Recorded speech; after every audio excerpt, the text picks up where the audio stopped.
Hey friends, Sean from SGTreport here with just a quick video about 9/11 and truth. So yesterday, September 10th, James Woods tweeted the following, #NeverForget, while showing the Statue of Liberty and the Twin Towers standing in the background, World Trade Center number 1 and 2. And I like James Woods. He speaks quite a bit of truth, and I believe he's truly a libertarian. And I think he probably knows the truth about 9/11. My question is, why should we just never forget 9/11 and show the Twin Towers?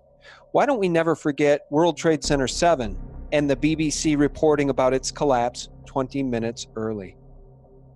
With reporter Jane Stanley reporting live from New York City via satellite to BBC headquarters, where this exchange took place, with World Trade Center 7 still standing behind her. Jane, what more can you tell us about the Salomon Brothers building and its collapse? Well, only really what you already know. Details are very, very sketchy. As you can see behind me, the Trade Center. Details are very sketchy indeed, Jane, because that is the Salomon Brothers building, World Trade Center 7, standing directly behind you. And you're reporting that that building has already collapsed. The feed fails, and some 20 to 25 minutes later, World Trade Center 7 collapsed at freefall speed, a collapse that NIST could not explain for 6 or 7 years and finally came up with something scientifically never even heard of before, this theory of progressive collapse, which their computer models failed to prove.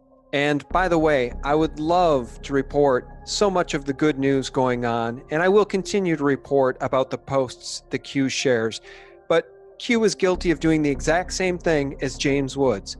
With Q posting about 9/11, we will never forget, we will never forgive. Well, who is it that we will never forgive? Is it the Mossad? How about we never forget the fact that Mossad agents went back to Israel, appeared on a talk show, and said our purpose was to document the event.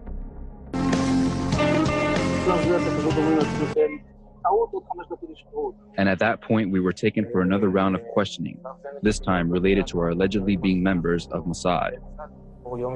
The fact of the matter is, we are coming from a country that experiences terror daily. Our purpose was to document the event. Our purpose was to document the event. Let's think about that for one quick second. My question is, how do you document an event without prior knowledge?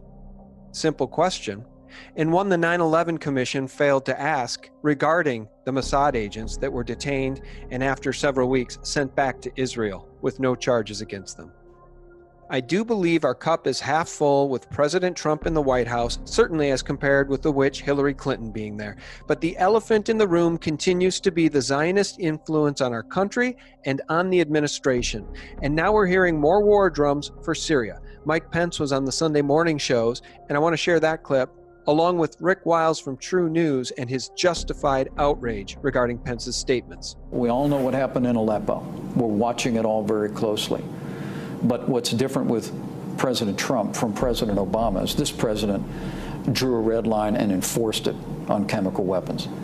President Obama drew a red line, said, "No, you can't use chemical weapons," and then allowed Assad in Syria to go forward and victimize countless civilians. But sir, dead is dead. I understand. I take your point about the chemical weapons. I want to make it very, very clear, as a wider world is watching, is that the United States of America and our allies will take swift and decisive action against any use of chemical weapons in the Idlib province. There may very well be a chemical attack carried out by the jihadists that the West has backed. Right.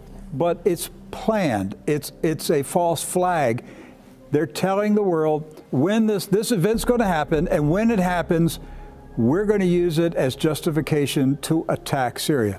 He mentioned Aleppo. He says, we all watched Aleppo. Mr. Pence, are you aware that ISIS jihadists with American weapons and ammo slaughtered thousands of Aleppo Christians? Are you aware that the reason that the Syrian army and the Russian army surrounded Aleppo was to stop the massacre of Christians that was being carried out by the jihadists armed by the United States, Saudi Arabia, and Israel?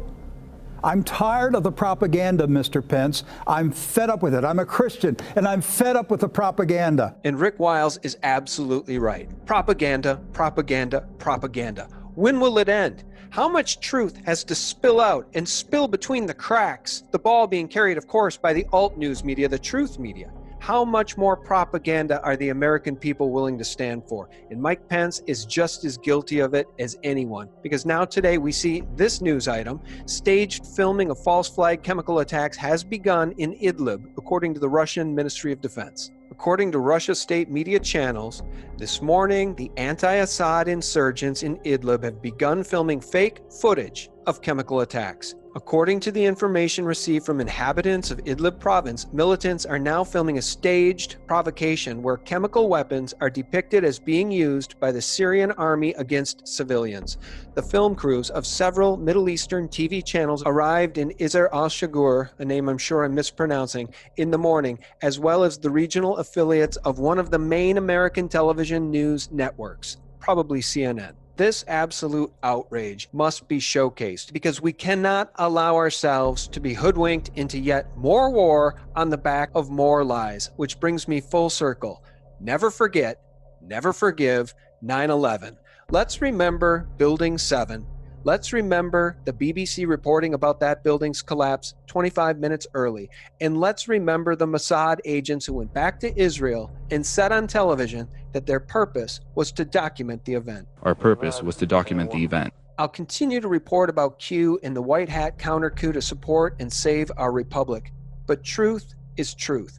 And when Q posts about 9/11 saying, "We will never forget, we will never forgive," it is a lie of omission. How about we never forget the truth of 9/11, World Trade Center 7, the BBC, and the dancing Mossad agents who said their purpose was to document the event. For real news, 24/7, visit us at sgtreport.com. God bless.